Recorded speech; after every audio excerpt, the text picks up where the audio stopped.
The pinnacle of Advaita Vedanta is Jiva Brahmaikya.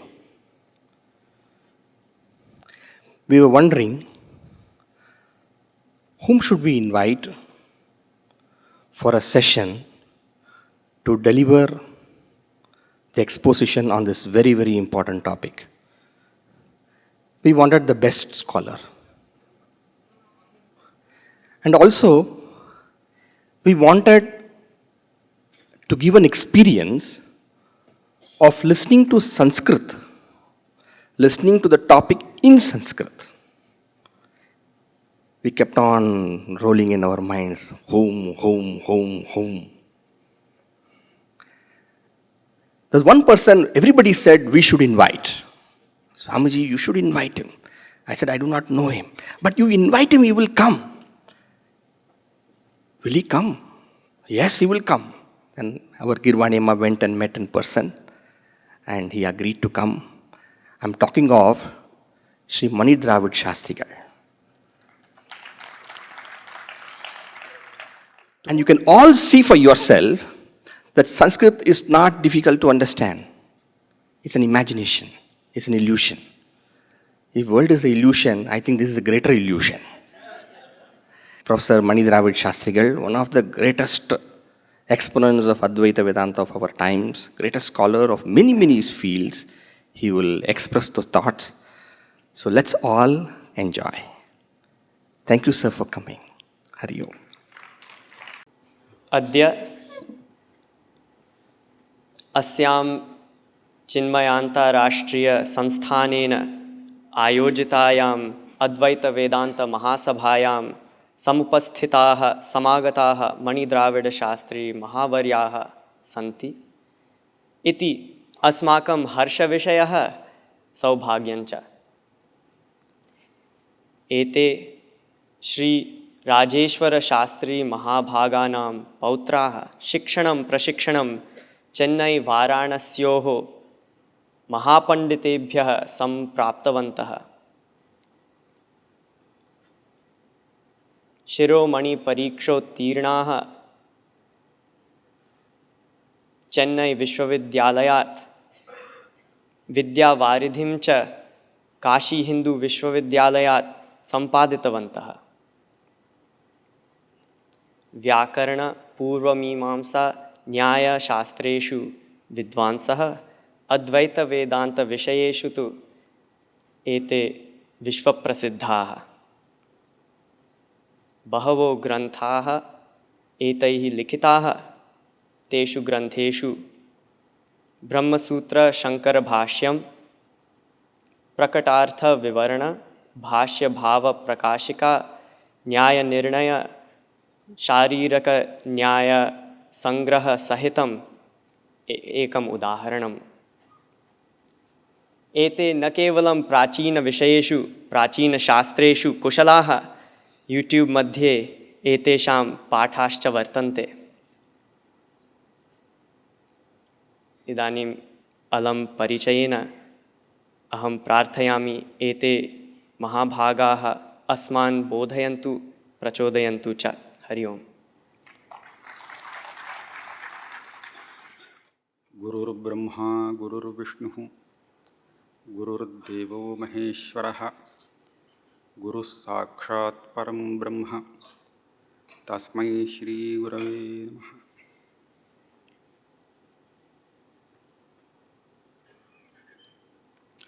सदाशिवसमारम्भां शङ्कराचार्यमध्यमाम् अस्मदाचार्यपर्यन्तां वन्दे गुरुपरम्पराम्।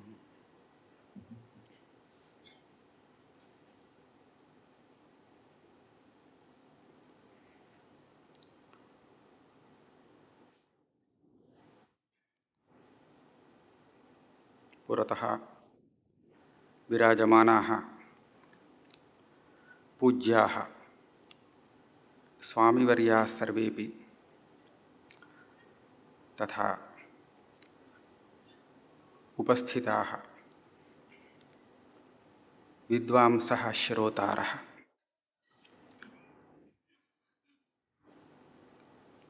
सर्वान् भवतः प्रणम्य अहं स्वीये विषये प्रवेष्टुमिच्छामि। अद्यतनविषयः अस्ति जीवब्रह्मैक्यम्।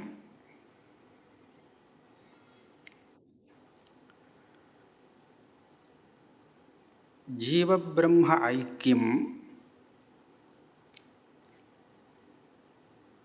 इति यदा श्रूयते तदा एकम् अन्यदपि स्मरणपथम् आरोहति, महावाक्यम्। महावाक्यं महच्च तद्वाक्यञ्च महावाक्यं।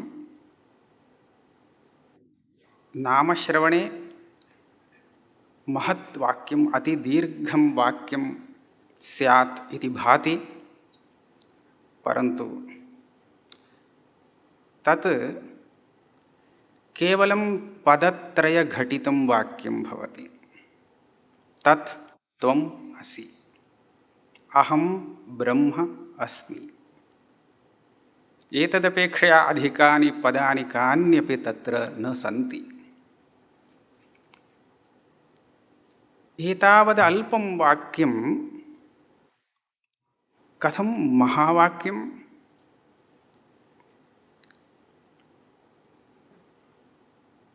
नूनं तस्य प्रतिपाद्यः यः विषयः सः अस्ति महान्। महान् इत्युक्ते आपेक्षिकं महत्त्वं न, किन्तु सर्वमहान्, सर्वेभ्यः महत्तरेभ्यः अपि महान्, अपरिच्छिन्न इति शब्देन वक्तुं शक्यते। तादृशम् अर्थं बोधयति, तस्मात् इदं वाक्यं महावाक्यं भवति। शास्त्रे जीव ब्रह्म अभेदबोधकं वाक्यं महावाक्यम् इति व्यवह्रियते। अस्तु, इदानीम् अनेन वाक्येन बोधनीयः अर्थः कः इति पश्यामः। सर्वासु उपनिषत्सु महावाक्यम् अस्माभिः उपलब्धुं शक्यते, परन्तु अतिस्पष्टम् उदाहरणैः प्रदर्शयितुम् अत्यन्तं प्रसिद्धं तत् त्वमसि इति वाक्यम् उदाहरणार्थं स्वीकुर्मः।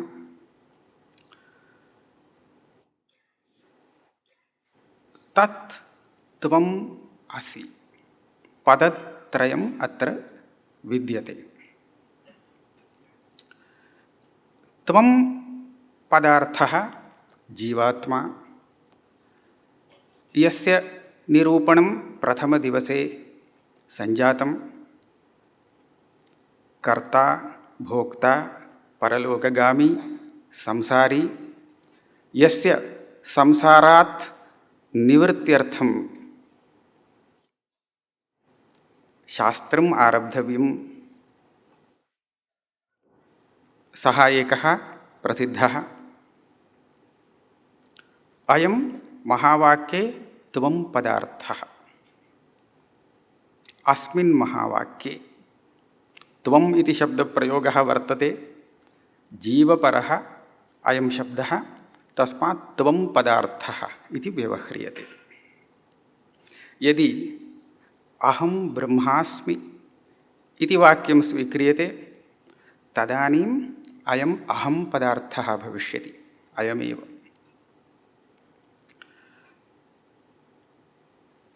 द्वितीयं पदं वर्तते तत्। तत् इति पदं ईश्वरं बोधयति। ईश्वरः कः? गतदिने जगतः निरूपणावसरे अयम् ईश्वरः अपि निरूपितः एव। समस्तस्य जगतः मनसापि अचिन्त्यरचनारूपस्य भाष्यकारोक्तविशेषणविशिष्टस्य स्रष्टा सर्वज्ञः सर्वशक्तिः ईदृशः परमेश्वरः अधिगतः।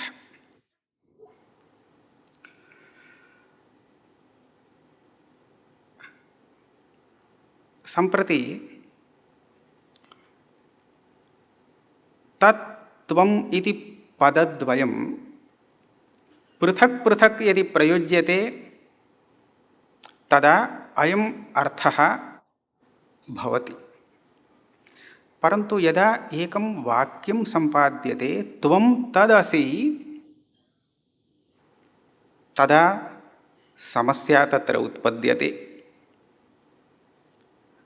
त्वं तदसि इति यदा उच्यते तदा श्रोता कथम् अवबुध्यते? अहं तदस्मि। एवं बोधः अपेक्ष्यते। परन्तु अहं तदस्मि इति बोधस्य प्रतिकूलः अनुभवः पूर्वं वर्तते चेत् तदानीं सः तं बोधं न स्वीकरोति। उदाहरणार्थं कोऽपि वदति माम् एते शास्त्रिणः ज्योतिश्शास्त्रज्ञाः इति वदति चेत् अहं झटिति वदामि अहं न ज्योतिश्शास्त्रज्ञः इति। कथम् एवं वदामि? अहम् आत्मानम् अन्यथा भावयामि। ज्योतिश्शास्त्रज्ञः इति अहं न भावयामि। तस्मात् ज्योतिश्शास्त्रज्ञः इत्युक्ते झटिति अहं न इति अहं कथयामि। एवमेव तत्पदार्थस्य ईश्वरस्य स्वरूपं यथा वर्णितं समस्तस्य जगतः स्रष्टा पालयिता संहारकः इति, एतत् श्रवणानन्तरं यदि त्वं तदेव असि इति उपदिश्यते तर्हि अहं किं चिन्तयेयं? किम् अहं जगतः स्रष्टा भवामि? किं मदधीना जगतस्थितिः? नैव। अहं न ईश्वरो भवामि। अतः अस्य वाक्यस्य अर्थबोधः मम न जायते। इदं प्रत्यक्षम्। किञ्चित् अस्माभिः आलोचनीयं। लोके यः ईश्वरं न जानाति सः अयम् ईश्वरः अयं न ईश्वरः इति विवेक्तुं न क्षमः, न समर्थः। यतः अभावज्ञानं प्रति प्रतियोगिनः ज्ञानम् आवश्यकम्। अस्मिन् जनसमूहे देवदत्तशास्त्रिणः सन्ति उत न इति यं कञ्चन अहं यदि पृच्छामि, चिन्त्यतां सः देवदत्तं न परिचिनोति, किं सः वक्तुं शक्नोति अत्र देवदत्तशास्त्री वर्तते इति अथवा न वर्तते इति? इदम् उभयमपि वक्तुं तस्य अधिकारः नास्ति। स यदि देवदत्तस्य परिचेता भवति, सः परिचिनोति देवदत्तं, तदा अवलोक्य देवदत्तस्य सत्तां वा तस्य अविद्यमानतां वा सः वक्तुं समर्थो भवति। एवमेव कञ्चित् पुरुषम् अपरिचितं प्रदर्श्य अयं देवदत्तो न वा इति पृष्टेपि सः वक्तुम् असमर्थः एव भवति। एवञ्च यदा अहम् ईश्वरः कः इति न जानामि, तस्यां दशायां त्वम् ईश्वरः इति उक्ते अहं न ईश्वरः इत्यपि तस्य बोधो न भवत्येव। अहम् ईश्वरः इत्येव बोधः तदानीं भवेत्, परन्तु त्वम् ईश्वरः इत्युक्ते अहम् ईश्वरः इति बोधः यः आवश्यकः, तस्य प्रतिकूलः अनुभवः पूर्वमेव अस्य वर्तते इति अवश्यं वक्तव्यम्। तर्हि अयम् ईश्वरं कदा अजानात् येन सः अहं न ईश्वरः इति अनुभवति? न पूर्वं कदापि, किन्तु भवद्भिः ईश्वरस्य यादृशं स्वरूपं वर्णितं, तटस्थलक्षणं स्वरूपलक्षणं, एतादृशं लक्षणं सः स्वस्मिन् न उपलभते। जगतः सृष्टिकर्ता अहम् इति सः न पश्यति आत्मानं। तर्हि जगतः सृष्टिकर्ता सः अन्यः, अहम् अन्यः इति चिन्तयति। तस्मात् सः वदति अहं न परमेश्वरः। भवदीयवाक्यात् मम बोधो न जायते। इदं स्वाभाविकमस्ति, वस्तुतः एवमेव। एतदर्थमेव एतद् वाक्यस्य यः विवक्षितः अर्थः, सः अर्थः बोद्धव्यः भवति। तदर्थमेव शास्त्रकाराः प्रवर्तन्ते। वेदान्ताः एतस्य महावाक्यस्य अर्थं बोधयितुमेव प्रवृत्ताः सन्ति। एतस्य अर्थस्य अवगमनाय नानाविधाः प्रक्रियाः अवलम्बिताः सन्ति। प्रतिबिम्बवादः, अवच्छेदवादः, यस्य अधिकारिणः यया प्रक्रियया अयम् अर्थः अवबुद्धो भवेत्, तथा सा प्रक्रिया कल्पिता। उदाहरणाय वयं प्रतिबिम्बवादं स्वीकृत्य किञ्चित् आलोचयामः। मम पुरतः दर्पणः एकः वर्तते। तर्हि किं भवति? अहं दर्पणे मम मुखं पश्यामि। एतत्तु स्पष्टं। मम एकं मुखं दृश्यते दर्पणे, तत् मुखं ममैव मुखम् अहं जानामि। मम पार्श्वस्थः अपरः अस्ति, सः अपि इदं द्रष्टुं शक्नोति।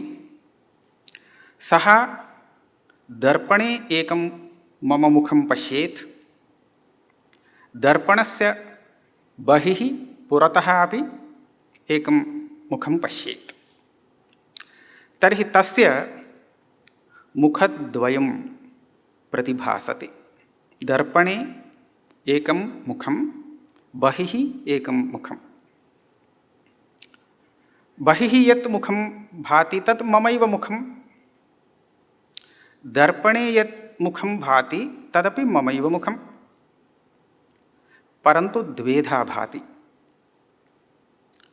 यदा द्वेधा भाति तदा वयं तत्र भेदं कुर्मः। इदं बिम्बमुखम्, इदं प्रतिबिम्बमुखम्। दर्पणे भासमानं मुखं प्रतिबिम्बमुखं, बहिः भासमानं मुखं बिम्बमुखम् इति। बिम्बः प्रतिबिम्बः इति द्वयं पार्श्वस्थः अवगच्छति, अन्येपि द्रष्टुं शक्नुवन्ति। यदा एकः दर्पणः वर्तते तदा बिम्बः प्रतिबिम्बः इति एकस्य द्वौ भेदौ सम्पन्नौ। शास्त्रकाराः वदन्ति अत्र तृतीयोऽपि प्रकारः एकः वर्तते। तृतीयः प्रकारः कः? दर्पणे यत् मुखं भाति तत् ममैव मुखं, बहिः यत् मुखं भाति तदपि ममैव मुखं, मम एकमेव मुखं, मुखद्वयं नास्ति। तर्हि दर्पणे भासमानं बहिः अवभासमानं च मुखम् एकमेव। यदि एकमेव मुखं तर्हि तत् प्रतिबिम्बमुखम् उत बिम्बमुखं? मया उच्यते तद् मुखं, न प्रतिबिम्बमुखं नापि बिम्बमुखं, तत्तु मुखं। परन्तु इदं यत् मुखं वर्तते मम मुखं, तदेव प्रतिबिम्बमुखमपि भवति, तदेव बिम्बमुखमपि भवति। दर्पणरूपम् उपाधिं स्वीकृत्य दर्पणे यदा भाति तदा तत् प्रतिबिम्बमुखम् इति नाम लभते। यदा प्रतिबिम्बमुखम् इति नाम लब्धं तेन, तदा तस्य पुरतः विद्यमानस्य मुखस्य बिम्बमुखम् इति नाम लब्धम्। प्रतिबिम्बम् अपेक्ष्य अस्य बिम्बत्वं, न तु प्रतिबिम्बाभावे अस्य बिम्बत्वं। यदा उपाधिः अपसारितः, दर्पणः अन्यत्र नीतः, तदा एकं मुखमेव वर्तते। अनेन दृष्टान्तेन शास्त्रकारैः इदं बोधयितुम् इष्टं यत् वस्तुतः एकं तत्त्वम् उपाधिवशात् जीवः इति जीवात्मरूपेण, ईश्वरः इति ईश्वरात्मरूपेण च वर्तते। इदमेव उच्यते जीव ईशो विशुद्धाचित् इति चित्त्रैविध्यम् इति।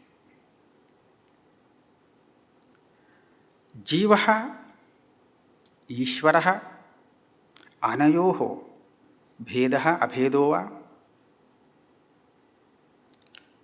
बिम्बमुखं प्रतिबिम्बमुखं, दर्पणे दृश्यमानं मुखं प्रतिबिम्बमुखं उत बिम्बमुखं? दर्पणे दृश्यमानं प्रतिबिम्बमुखमेव, तत् न बिम्बमुखं। बिम्बमुखं पुरतः वर्तते। एवं पुरतः दृश्यमानं बिम्बमुखमेव, न प्रतिबिम्बमुखं। तर्हि बिम्बमुखं प्रतिबिम्बमुखम् अनेन रूपेण भेदः एव, अभेदो नास्ति। परन्तु मुखम् इति यदा दृश्यते तदा एकमेव मुखम् अनेन रूपेण तेन रूपेण च वर्तते। एवं चिन्त्यमाने जीवः ईश्वरः अनयोरपि बिम्बप्रतिबिम्बभावः, ईश्वरः बिम्बः जीवः प्रतिबिम्बः इति स्वीक्रियमाणे जीवरूपेण ईश्वररूपेण च उभयोः भेद एव। ईश्वरः जीवो न, जीवः ईश्वरो न। जीवः ईश्वरो न। ब्रह्मसूत्रेषु बहुषु अधिकरणेषु भवद्भिः द्रष्टुं शक्यते यत्र वाक्यार्थविचारावसरे अस्य वाक्यस्य प्रतिपाद्यो विषयः जीवो न, परमेश्वर एव इति स्थापनार्थं बहूनि सूत्राणि सन्ति। एतद् वाक्यप्रतिपाद्यः परमेश्वरः न तु शारीरः जीवः इति। तर्हि ईश्वरः जीवः बिम्बः प्रतिबिम्बः इति रूपेण यदा स्वीक्रियते तदा अनयोः भेद एव। तर्हि किम् उच्यते? तत्त्वमसि जीवब्रह्म ऐक्यं शास्त्रप्रतिपाद्यं सत्यम्। अतएव तत्र भवति जीव ईश्वर वाचकशब्दयोः जहदजहल्लक्षणया स्वरूपपरत्वम् अखण्डार्थः इति इदम् उच्यते। मया किञ्चित् विव्रियते। जीवः ईश्वरः उभयरूपेण विद्यते एकमेव चैतन्यम्, एकः आत्मा उपाधिवशात् बहुधा भासते। अतः तद्यत् वास्तवं रूपम् उपाधिविनिर्मुक्तं रूपं तदेव जीवब्रह्म ऐक्यम् इति शब्देन व्यवह्रियते। वस्तुतः द्वयोः यदा ऐक्यम् इति उच्यते तद् ऐक्यं नैव सम्भवति। पदार्थद्वयं वस्तुद्वयं पृथक् पृथक् वर्तते। यथा कथञ्चित् उभयोर्मेलनं क्रियते चेत् तत् मेलनं भवेत् न तु ऐक्यं। तन्न ऐक्यं। ऐक्यम् एकत्वम्। एकत्वं नाम एकस्य धर्मः इति भाति, भावः इति। परन्तु उपनिषदि एकस्य भावः धर्मः अपि न विवक्षितः अस्ति।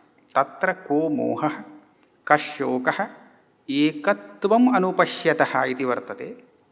परन्तु एकत्वं न एकम्, एकम् अनुपश्यतः।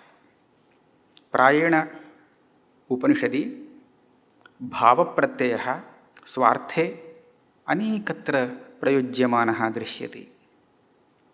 अणिमा सय एषोणिमा अणिमा।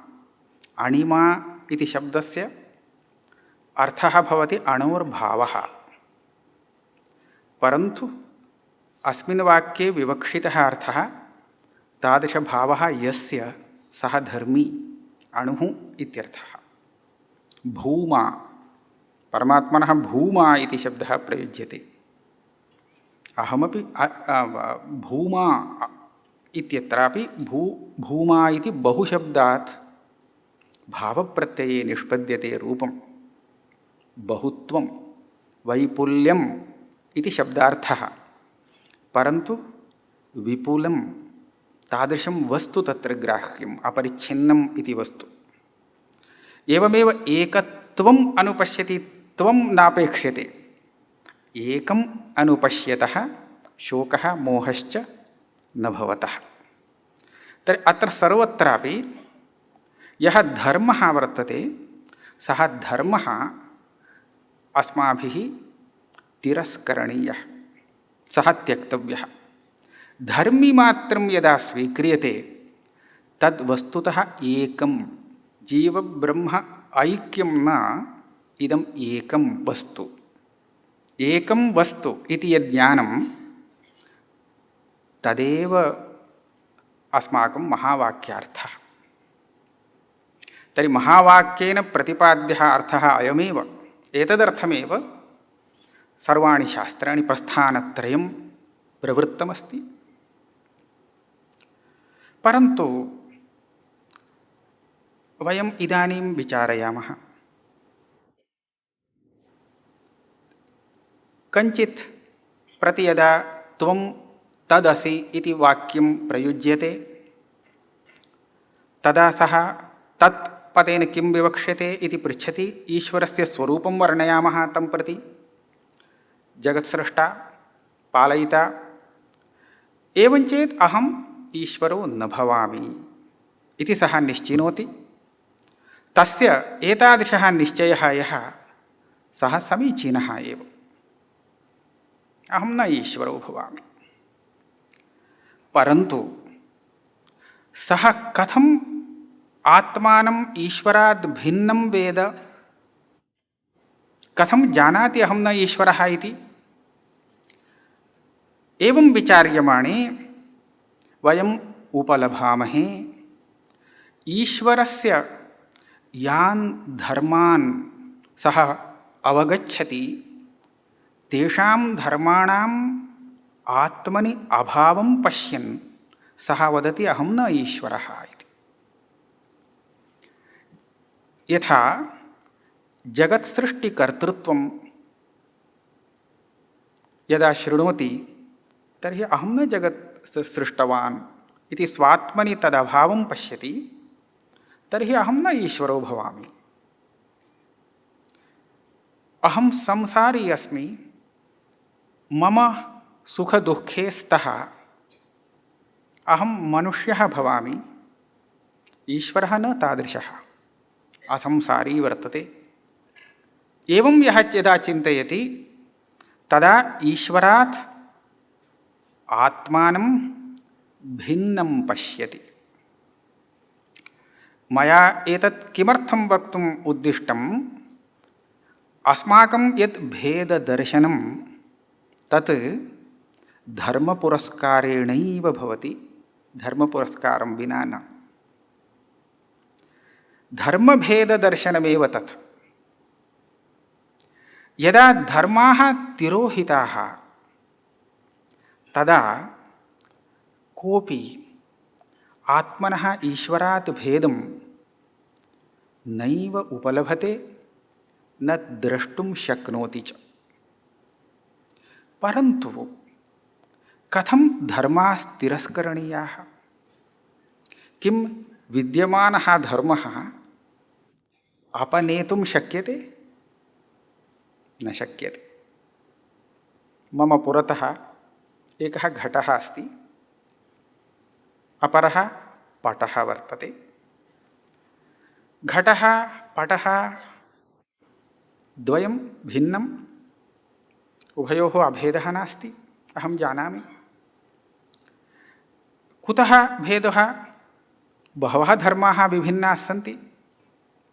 अहं यदि तयोः धर्मान् विस्मरामि तावता घटपटयोः अभेदो भवेत्? नैव भवितुम् अर्हति।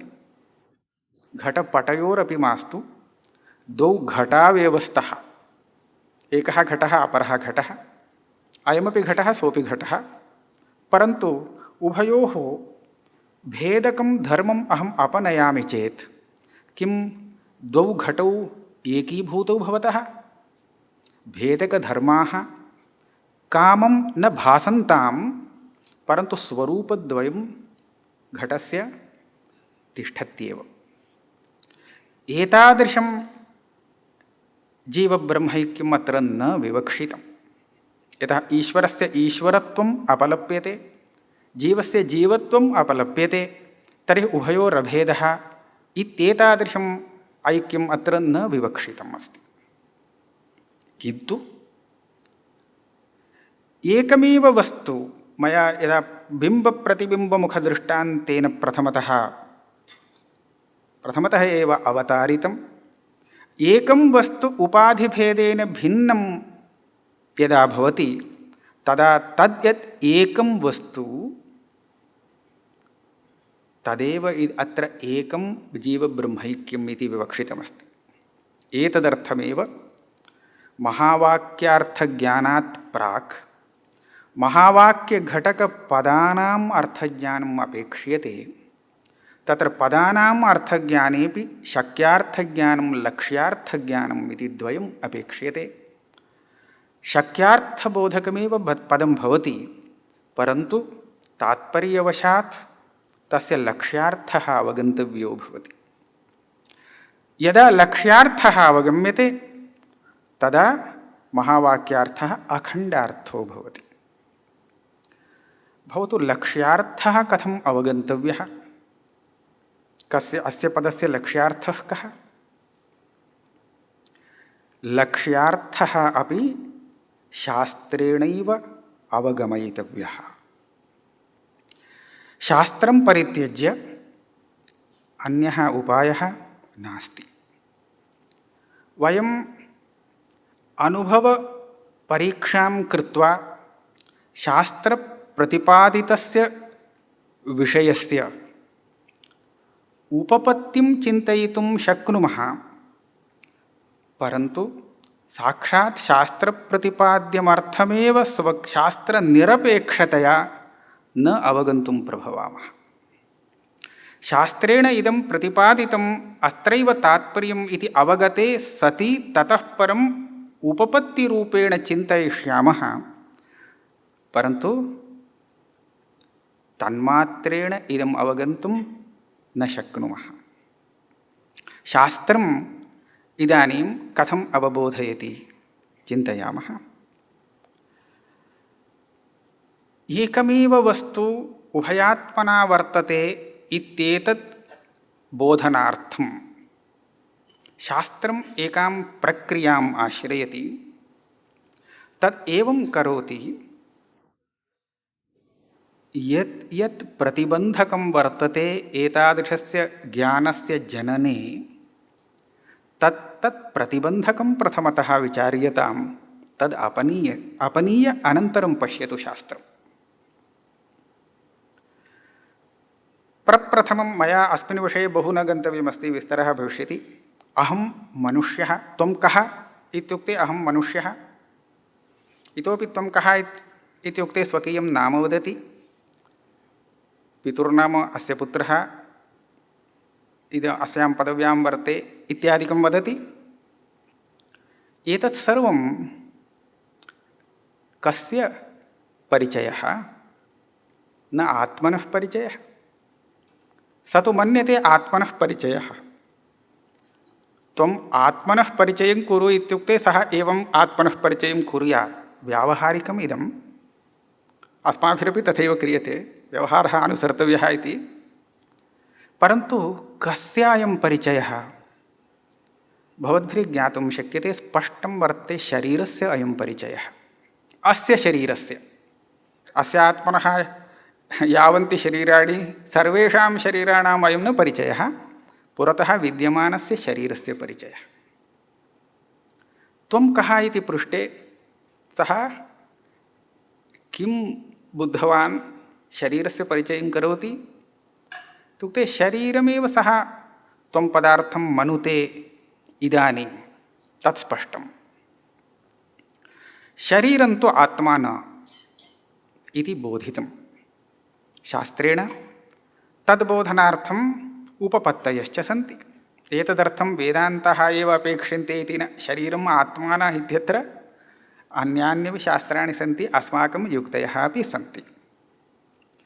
शरीरात् भिन्नोऽस्मि, परन्तु अहं संसारी भवामि। यतः पापं पुण्यं वा यत् कर्म मया कृतं, तस्य फलम् अहम् अनुभोक्ष्ये, एवञ्च भोक्ता च भवामि। एवं शरीरात् आत्मनः यः विवेकः, सः अत्यन्तं सुलभः स्थूलशरीरात्। परन्तु एतस्य अन्तः सूक्ष्मशरीरम् इति एकं यद् वर्तते, तस्मात् आत्मनः विवेचनं तन्न तथा सुकरं वर्तते। सूक्ष्मशरीरेपि अन्तःकरणम् इति यद्वर्तते, तस्मात् आत्मनः विवेचनं तत्तु अतीव दुष्करं भवति। यतः इन्द्रियेभ्यः आत्मानं भिन्नतया ज्ञातुं शक्यं। यतः दर्शनं चक्षुरिन्द्रियेण, स्पर्शनं त्वगिन्द्रियेण, द्रष्टा स्प्रष्टा च अहमेकः। इन्द्रियं भिन्नम्, अहं तु एकः। एवञ्च अहम् इन्द्रियेण पश्यामि, न तु अहमेव इन्द्रियं भवामि। एवञ्च इन्द्रियापेक्षया आत्मनः भेदं सर्वोपि अवगन्तुं प्रभवति, परन्तु अन्तःकरणापेक्षया भेदं तु न प्रभवति अवगन्तुम्। अन्तःकरणात् भेदार्थम् इतोपि विवेचनार्थं श्रुतिः किं वदति, अवस्थात्रयविवेचनं नाम प्रकरणम् अवतारयति। जाग्रदवस्था, स्वप्नावस्था, सुषुप्त्यवस्था, इदम् अवस्थात्रयम्। अवस्थात्रयम् अस्माकम् अस्ति इत्यत्र सन्देहः एव नास्ति, सर्वोपि जानाति। परन्तु अवस्थात्रयं स्वीकृत्य न विचारयति आत्मनस्वरूपं किम् इति। अहम् अवस्थावान् भवामि एतावत्तु सर्वः जानाति, परन्तु तस्य फलं किम् इति न प्रभवति वक्तुं, यतः विचारयितुम् असमर्थः। जाग्रदवस्थायां यथा अहम् आत्मानं भावयामि तदपेक्षया किञ्चित् वैलक्षण्यं स्वप्नावस्थायां दृश्यते। स्वप्नावस्थातोपि सुषुप्त्यवस्थायां वैलक्षण्यं दृश्यते। किञ्चित् अहं विवेचयामि। जाग्रदवस्थायां तु महान् भेदः, अहमन्यः सः अन्यः, अत्यन्तं वैलक्षण्यं दृश्यते। मयैव दृश्यते इति न, सर्वैरपि दृश्यते। स्वप्नावस्थायां तु अहमेव एकः द्रष्टा भवामि, परन्तु अहं भेदं पश्यामि, आत्मनः अन्येषाञ्च भेदं पश्यामि, परन्तु अन्ये न पश्यन्ति। मदीयस्वप्नस्य अन्ये द्रष्टारः न भवन्ति, अहमेव एकः द्रष्टा भवामि। तत्र अहम् आत्मानमपि पश्यामि, अन्यांश्च पश्यामि, द्रष्टा अहम् एकः। इदम् अस्ति जाग्रदपेक्षया स्वप्नस्य वैलक्षण्यं। ततोपि अग्रे सुषुप्तिं विचारयामः तर्हि तत्र अहम् इत्येव अहं न आत्मानं भावयामि।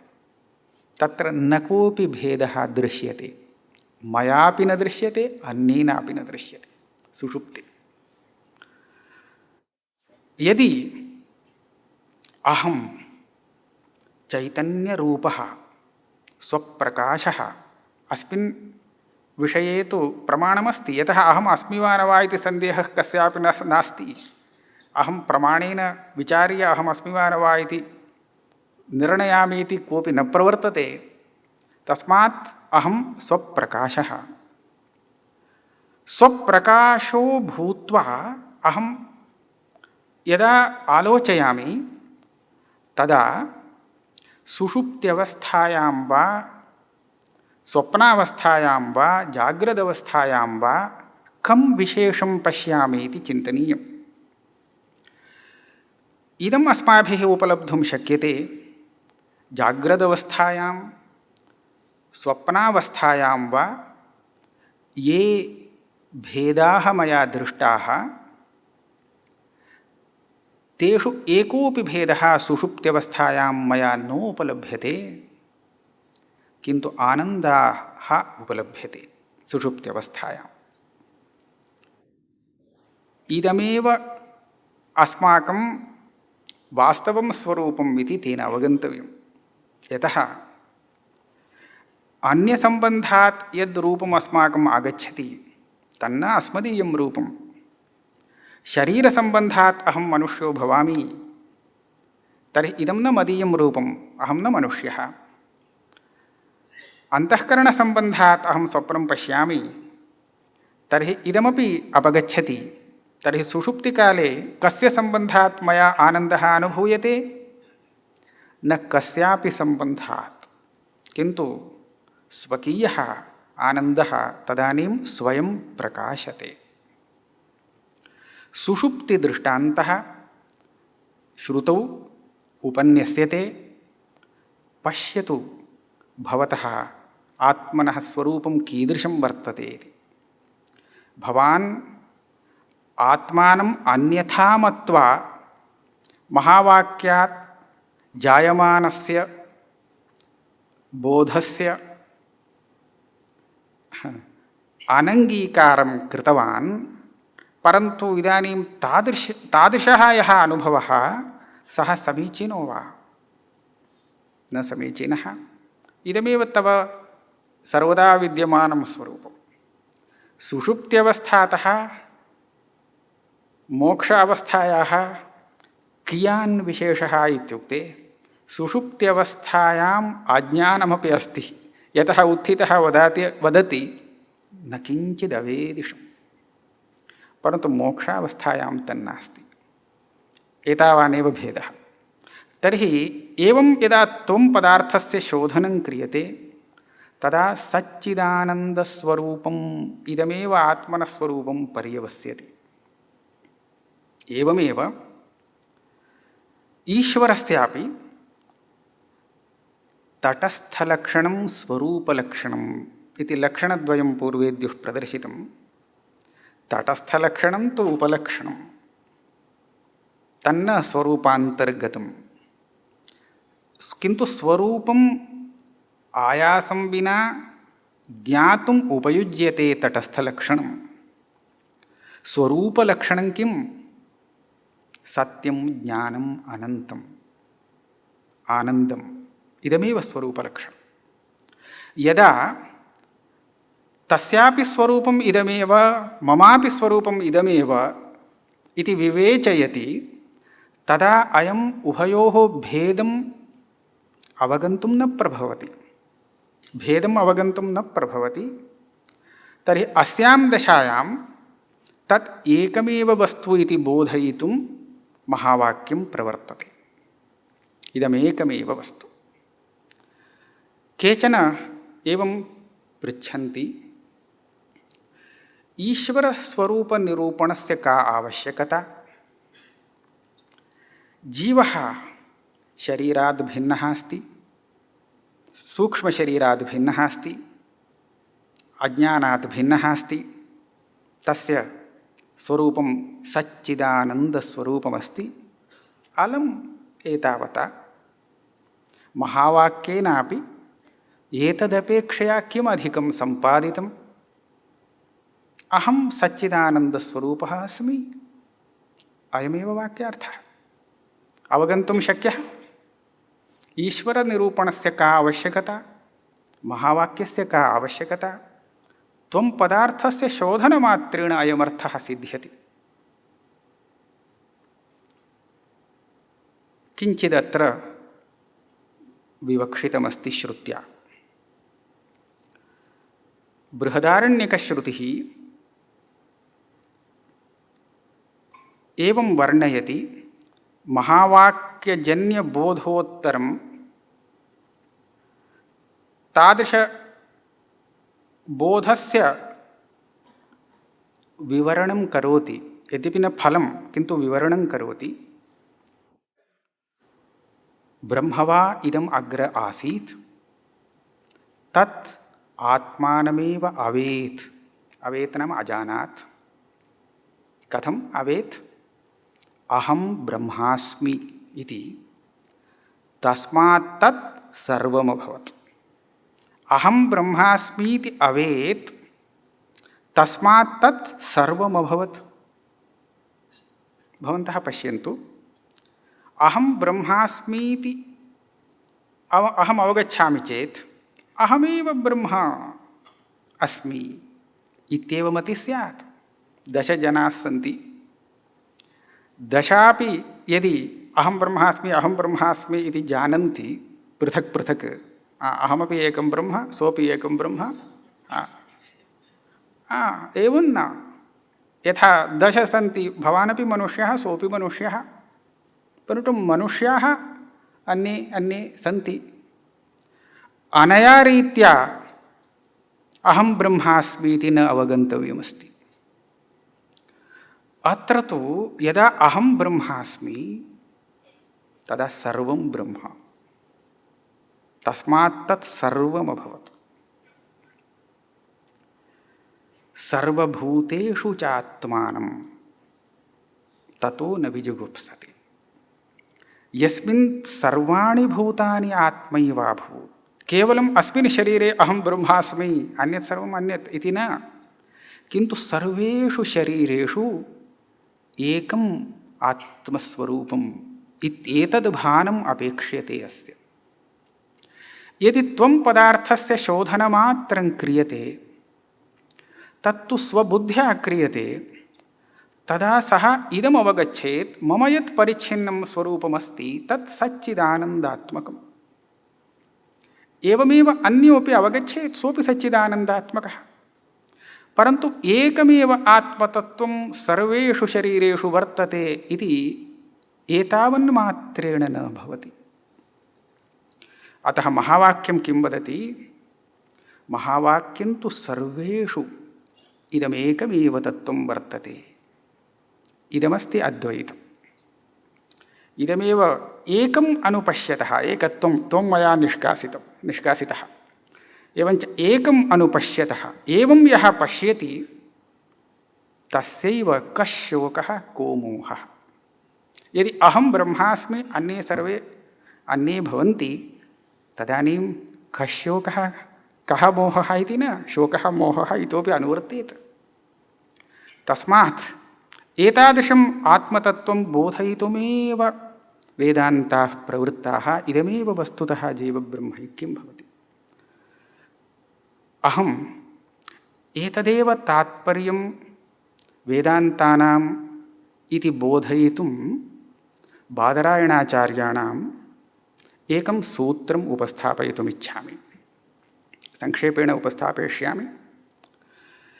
यद्यपि बादरायणाचार्यैः केवलं महावाक्यानि विषयीकृत्य महावाक्यार्थविषयः कः इति किमपि अधिकरणं न प्रवर्तितं ब्रह्मसूत्रेषु, यतः मम दृष्ट्या एवं भाति, यत्र तात्पर्यसंशयो भवितुम् अर्हति तदेव विचारविषयत्वेन शास्त्रकारैः स्वीक्रियते। विशिष्य मीमांसाशास्त्रं संदिग्धे न्यायः प्रवर्तते। यत्र न्यायेन निर्णेतव्यं तदेव विचार्यते। सिद्धं चेत् तत्र विचारणायाः आवश्यकता नास्ति।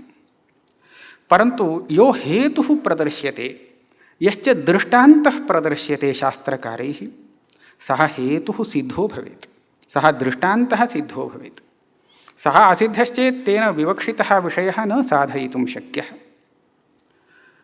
अहम् एतादृशम् एकम् उदाहरणं प्रदर्शयामि। बादरायणाचार्याः कीदृशं शास्त्रतात्पर्यं मनसि स्थापयन्ति इति। एकम् अधिकरणं वर्तते प्राणस्तथानुगमात् इति। अत्र कौशीतकी ब्राह्मणोपनिषत् इति एका उपनिषद् वर्तते। तद्गतं वाक्यसन्दर्भं स्वीकृत्य विचारः प्रवृत्तः। कश्चन प्रतर्दनो नाम राजा इन्द्रस्य युद्धे साहाय्यं कर्तुं गतः। इन्द्रः प्रसन्नः, प्रतर्दनं वदति वरं वृणु। प्रतर्दनस्तु अतीव मेधावी। स कथयति, सः एवं चिन्तयति, अत्यन्तं हितं यद्वर्तते तद् अस्माभिः एतत् सकाशात् वरणीयं। तत् किम् इति तु वयं न जानीमः, परन्तु तादृशं किञ्चित् अस्ति, तत् स्वयम् एव इन्द्रः ददातु। यतः अहं किञ्चित् इदं देहि इति पृच्छामि चेत् तत् अल्पमपि भवितुमर्हति। अतः वदति, त्वमेव मे वृणीष्व यं त्वं मनुष्याय हिततमं मन्यसे। वेदान्ते एवं प्रथा वर्तते। इदं हिततमत्वं कस्य? ब्रह्मणः एव। एवञ्च आत्मतत्त्वं यथा हिततमं तथा अन्यत् किमपि हिततमं न भवति। तर्हि इदानीम् इन्द्रस्य प्रतिवचनं वर्तते। अस्मिन् अधिकरणे इदमेव निर्णीयते, इन्द्रेण किम् उपदिष्टं तत्र ब्रह्मतत्त्वम् उपदिष्टम् इति निर्दिश्यते। तत्र प्राणशब्दः प्रयुक्तः। प्राणोऽस्मि, प्राणः इति शब्देन ब्रह्मैव विवक्ष्यते इति निर्णयः कृतः। परन्तु इन्द्रस्य आरम्भः एवं वर्तते, मामेव विजानीहि। मामेव विजानीहि इति कथं सः प्रयोक्तुं शक्नोति?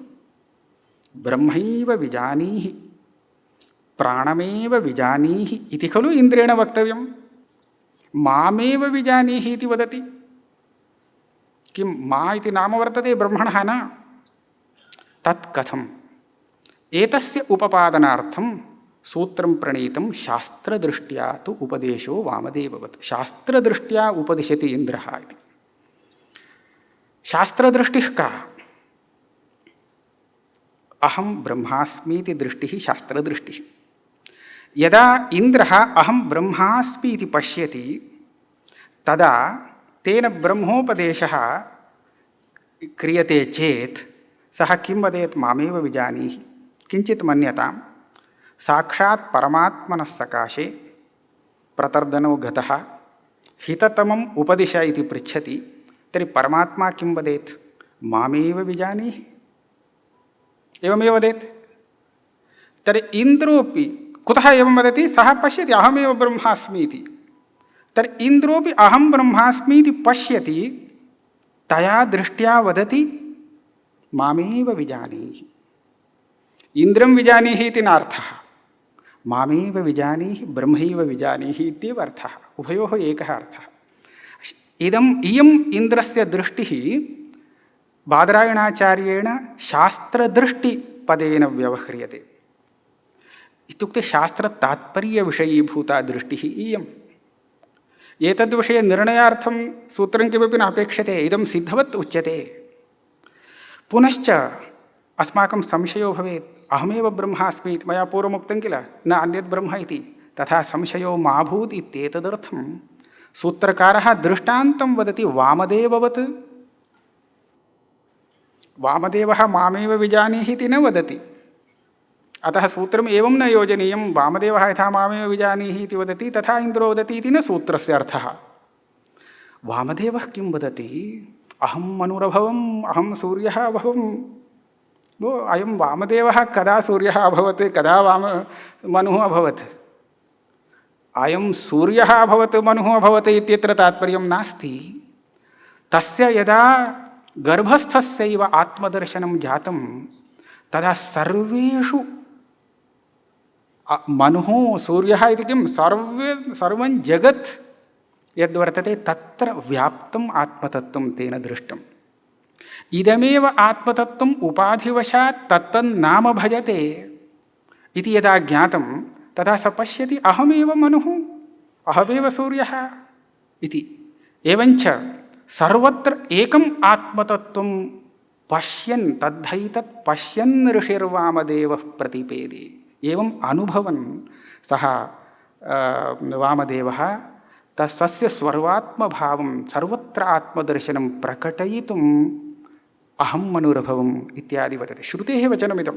श्रुतिः कथञ्चित् भावं प्रदर्शयितुं वाचा साक्षात् वक्तुं न शक्यते, परन्तु यया कयाचित् विधया इममर्थं बोधयिष्यामि इति कृत्वा ब्रह्मानुभवस्य स्वरूपम् एवं वर्णयति वामदेवमुखात्।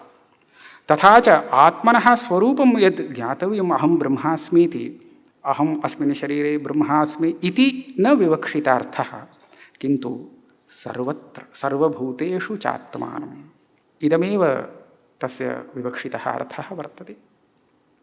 प्रायः मम समयः इदानीम् अवसितो भवति। एतादृशस्य इदमेव वस्तुतः शास्त्रप्रतिपाद्यं जीवब्रह्मैक्यम् इति वर्तते। शास्त्रार्थास्तु बहवः प्रचलन्त्येव, परन्तु अनुभवस्य विषयः अयम्। अनुभवः इत्युक्तेपि अस्माभिः किञ्चित् आलोचनीयमस्ति। शास्त्रजन्यबोधोत्तरं यः अनुभवः सः अनुभवः अत्र स्वीकार्यः। अन्यथा पूर्वम् अहं मनुष्योऽस्मि इति मम अनुभवः,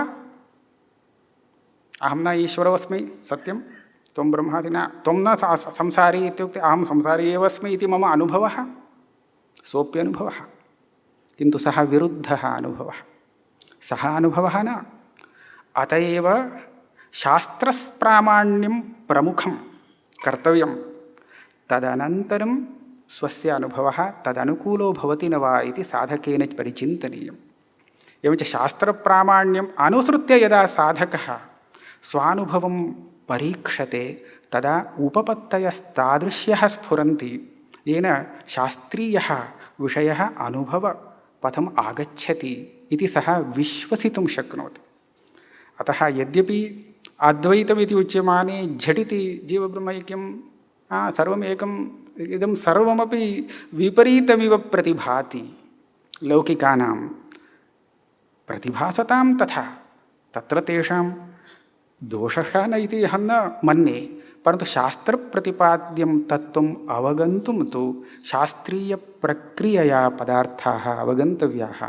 तया प्रक्रिययास्तु इदं शाश्वतीं शान्तिं प्रतिष्ठापयितुम् अलं भवति इति।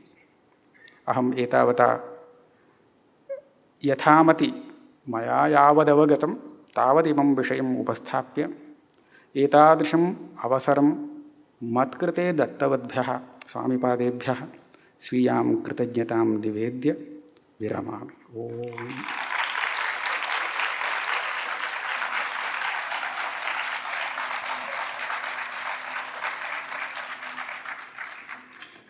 एतेषां मणिद्राविडशास्त्री महावर्याणां कथं सरलसंस्कृतभाषया तत्त्वमसि महावाक्यस्य विवरणं श्रुत्वा वयं सर्वेपि धन्याः इति निश्चयेन वक्तुं शक्नोमि। इदानीम् अहं प्रार्थयामि पूज्य स्वामी तेजोमयानन्दगुरवः कृपया मणिद्राविडशास्त्री महोदयेभ्यः पक्षतः कृपया लघूपहाररूपेण अस्माकं धन्यवादान् वदन्तु। एतत् प्रवचनं प्रसन्नगम्भीरम् आसीत्। धन्यवादाः।